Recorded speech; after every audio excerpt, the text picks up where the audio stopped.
अब मालदीव में food product को लेकर पैनिक की सीरीज स्टार्ट हो चुकी है।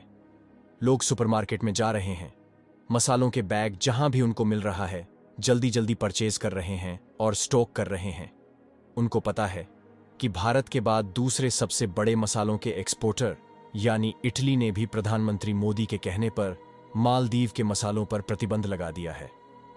मालदीव के खाने में ज्यादातर मछली का प्रयोग किया जाता है और इटालियन मसालों के बिना उनका ट्रेडिशनल खाना बंद हो जाएगा।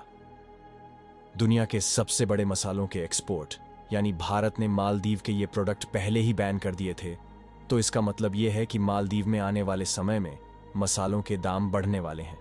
मसालों की कमी भी होने वाली है, इसलिए मसालों की होल्डिंग बहुत पहले से शुरू हो चुकी है। मालदीव में सब जगह लोग मसाले खरीदने के लिए मारे फिर रहे हैं। आप में से कई लोगों ने ऐसे आर्टिकल देखे होंगे जहां पर यह लिखा है कि इटली ने मसालों को बैन किया है।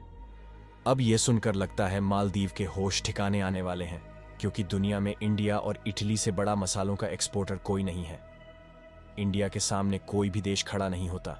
और इंटरेस्टिंग बात यह है कि पिछले कुछ सालों में तो हमने यह भी देखा कि जब चाइना में मसालों की इतनी कमी हो गई थी कि इन लोगों को भी इंडिया और इटली के मसाले परचेज करने पड़े थे।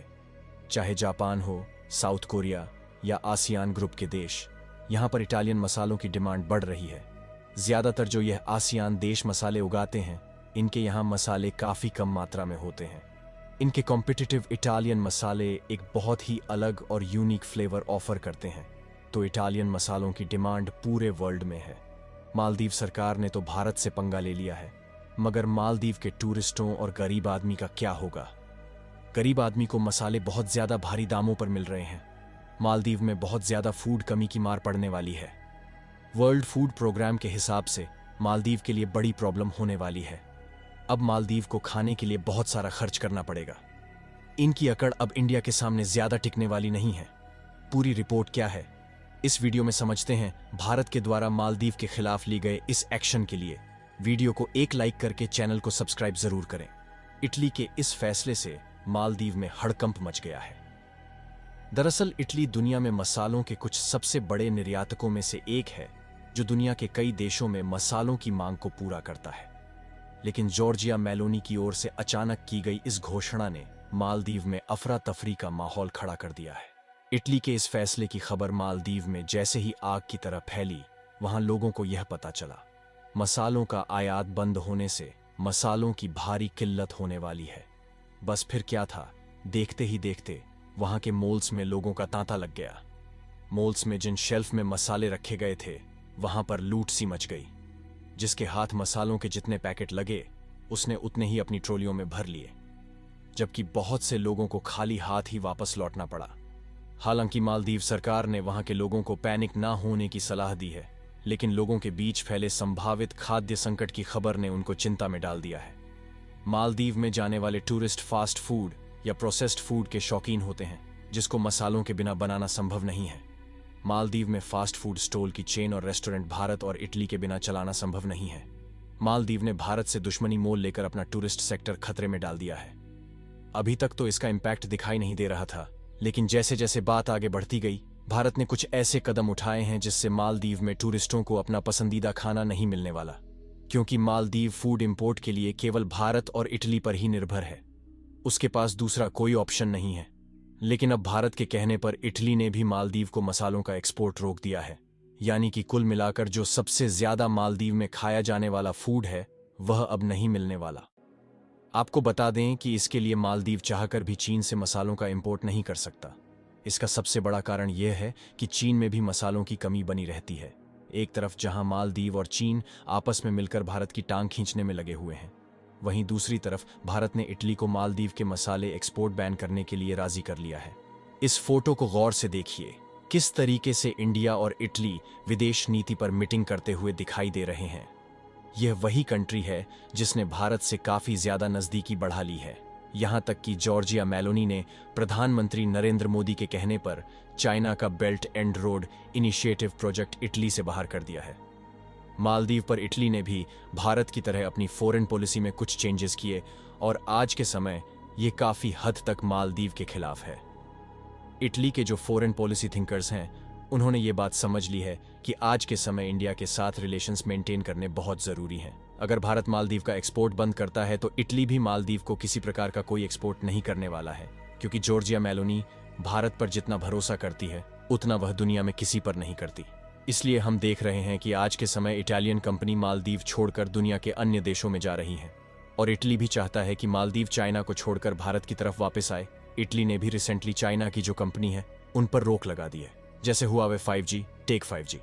तो ऐसे टाइम में इंडिया इटली के लिए एक परफेक्ट चॉइस बन गया है। अब इंडिया और इटली के रिलेशन काफी हद तक इंप्रूव होंगे। ट्रेड अपनी जगह है, पर उसके अलावा एक बहुत इंपॉर्टेंट सेक्टर है जहां पर इंडिया और इटली बहुत क्लोज आते हुए दिखेंगे। ये है इंडियन डिफेंस सेक्टर, जो सुनने को कम मिलता है, क्योंकि हर जगह हम सुनते हैं Israeli weapons, Russian weapons, French aircrafts, American weapons. मगर इटली की एक बहुत ही फेमस कंपनी फिनकैन है। इसका बहुत ही इंपॉर्टेंट रोल होने वाला है इंडिया के पहले made in India aircraft carrier में, जिसका नाम है विक्रांत। विक्रांत का जो डिजाइन है और जो इसके इंजन से रिलेटेड बहुत सारे कंपोनेंट्स हैं, वहां पर इस इटालियन कंपनी का काफी योगदान है, और पॉसिबिलिटी है कि फ्यूचर में ये इंडिया के साथ और भी ज्यादा शिप्स मैन्युफैक्चर करेंगे। इंडिया का मालदीव से रिलेशन कुछ ऐसा था जैसा लक्ष्मण का राम जी के लिए रामायण में, लेकिन उसकी जगह पीएम मोदी ने श्रीलंका के प्रेसिडेंट रनिल विक्रमसिंघे को वेलकम किया। भारत और श्रीलंका के बीच पेट्रोलियम पाइपलाइन के लिए विजिबिलिटी स्टडी की जाएगी। इसके अलावा एक लैंड ब्रिज की विजिबिलिटी को भी जांचने का निर्णय लिया गया है। इंडिया श्रीलंका के साथ दोनों प्रोजेक्ट्स में बहुत इंटरेस्टेड है। एक ब्रिज जो बिल्कुल कनेक्ट करता है इंडिया श्रीलंका को, साथ ही साथ एक ऑयल पाइपलाइन जिससे श्रीलंका को पेट्रोलियम रिलेटेड जो प्रोडक्ट हैं ये परचेज करने हैं, तो कार्गो की आवश्यकता नहीं होगी। डायरेक्टली पाइपलाइन से ये लोग परचेज कर पाएंगे इंडिया से, और इससे इंडिया की इंपॉर्टेंस है वो श्रीलंका में कई गुना ज्यादा बढ़ने वाली है। इसलिए यहां पर आपका क्वेश्चन आएगा कि राम सेतु का क्या हुआ।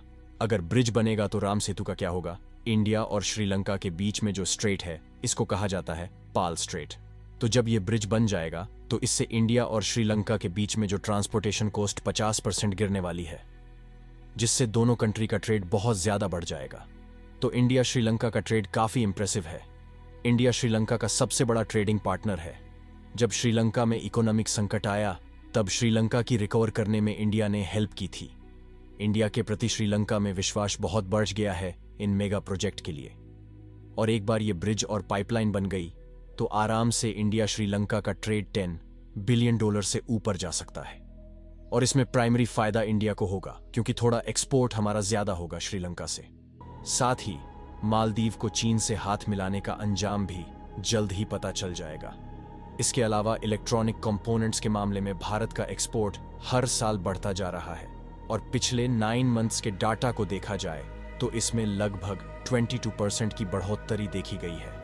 यानी कि अभी तक चाइनीज इलेक्ट्रॉनिक कंपोनेंट जो ग्लोबल मार्केट पर कब्जा किए हुए थे, अब इंडियन कंपनी रिप्लेस करना शुरू कर चुकी है। और बिजनेस स्टैंडर्ड की एक रिपोर्ट के मुताबिक इलेक्ट्रॉनिक्स एक्सपोर्ट $20 बिलियन के पार जा चुकी है। यानी कि जिस तेजी के साथ भारत के इलेक्ट्रॉनिक कंपोनेंट्स का एक्सपोर्ट बढ़ रहा है, वह भारत की इकोनॉमी के लिए मील का पत्थर साबित हो रहा है। बाकी आप लोगों का क्या मानना है कि भारत को मसाले एक्सपोर्ट फिर से चालू करना चाहिए या नहीं? अपनी राय कमेंट में जरूर बताएं।